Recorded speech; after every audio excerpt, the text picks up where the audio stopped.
Olá pessoal, nesse vídeo eu vou explicar o que são as microtasks na linguagem de programação JavaScript. As microtasks são pequenas funções que são executadas após a função ou programa que a criou sair, e somente se a fila de tarefas estiver vazia. As microtasks elas servem para garantir a ordenação consistente das tarefas, mesmo quando os resultados ou dados estão disponíveis de forma síncrona, mas ao mesmo tempo reduzindo o risco de atrasos discerníveis pelo usuário nas operações. Quando a fila de tarefas é usada nas promises, ela tem a função de executar os retornos de chamada dessa promise. E agora eu vou explicar o que é a fila de microtarefas. A fila de microtarefas ela serve para gerenciar de forma adequada as tarefas. Esse gerenciamento ele acontece da seguinte forma: quando uma promessa está pronta, os manipuladores de promises, como then, catch e finally, qual você usar no seu código, né? Eles são colocados na fila, ainda sem serem executados. E quando o mecanismo JavaScript fica livre do código atual, ele pega uma tarefa da fila e a executa. Antes do exemplo prático, pessoal, eu vou falar qual é a diferença entre tarefas e microtarefas. Enquanto nas tarefas o loop de eventos executa apenas as tarefas presentes na fila quando a iteração começou uma após a outra, ele lida com a fila de microtarefas de uma maneira muito diferente. Primeiro, cada vez que uma tarefa é encerrada, o loop de eventos ele verifica se a tarefa está retornando o controle para outro código JavaScript. Caso contrário, ele executa todas as microtarefas da fila de microtarefas. Outra coisa é que se uma microtarefa adicionar mais microtarefas à fila, por chamada queue microtasks, essas microtarefas adicionadas elas serão executadas antes que a próxima tarefa seja executada. Isso porque o loop de eventos ele continuará chamando microtarefas até que não haja mais nenhuma na fila, mesmo que outras continuem sendo adicionadas. Agora na prática, pessoal, eu vou escrever um código usando as microtarefas em uma promise. Basicamente eu vou usar um sistema de login para acessar o SIGA. Vou fazer tipo uma simulação. E nesse exemplo vai ser criada uma pequena fila de microtarefas, mas vocês vão entender melhor quando eu executar o código.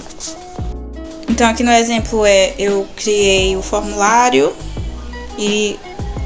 com o método post.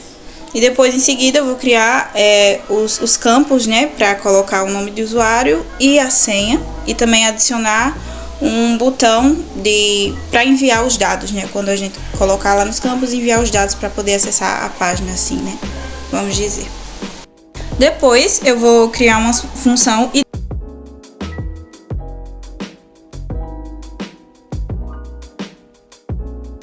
dentro dessa função eu vou criar uma promise dentro de uma condição if e else, que é para caso algum campo do formulário fique vazio, que seja executado algumas mensagens de erro, que no caso serão as nossas tarefas que estão na fila de microtarefas.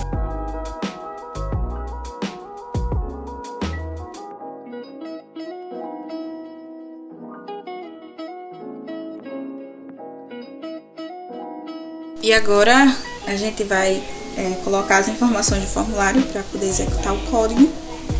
E colocar a senha e o nome do usuário e bem-vindo ao site, né? E agora, gente, eu vou testar sem uma das informações do campo para ver o que acontece, né? E aqui foi disparado aqui essas informações, que são as tarefas que estão na fila de microtarefas. E aqui vocês perceberam que a primeira mensagem que apareceu foi a que está aqui, por favor, informar todos os dados. Ela está depois de os dados estão incompletos. E a mensagem os dados estão incompletos foi colocada por último. E por que isso acontece? É basicamente o que eu expliquei num conceito anteriormente. Quando uma promessa ela está pronta, né?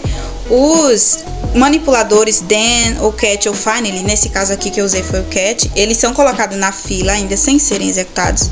Então, quando o mecanismo JavaScript ele fica livre do código atual, ele pega uma tarefa da fila e executa. E é por isso que a mensagem que foi escrita primeiro no código, ela só apareceu depois. No caso, a mensagem os dados estão incompletos. Outra coisa, pessoal, também que eu vou explicar para vocês aqui, nas microtasks existe algo chamado rejeição não tratada, que é o handle rejection. Uma rejeição não tratada acontece quando um erro de promessa ele não é tratado no final da fila de microtarefa. Normalmente, como está aqui no exemplo, é adicionado um catch à cadeia de promessa para tratá-lo. Mas caso esse catch não esteja aqui, né? Por exemplo, eu vou tirar. Quando a gente colocar o código para rodar, né? Só um campo. Esse When Rejection vai ativar esse evento aqui, que houve um erro, uma falha na promessa, exatamente porque não estava ali o catch para poder tratar esse erro. E é isso, pessoal. Obrigada por assistirem o vídeo. Tchau!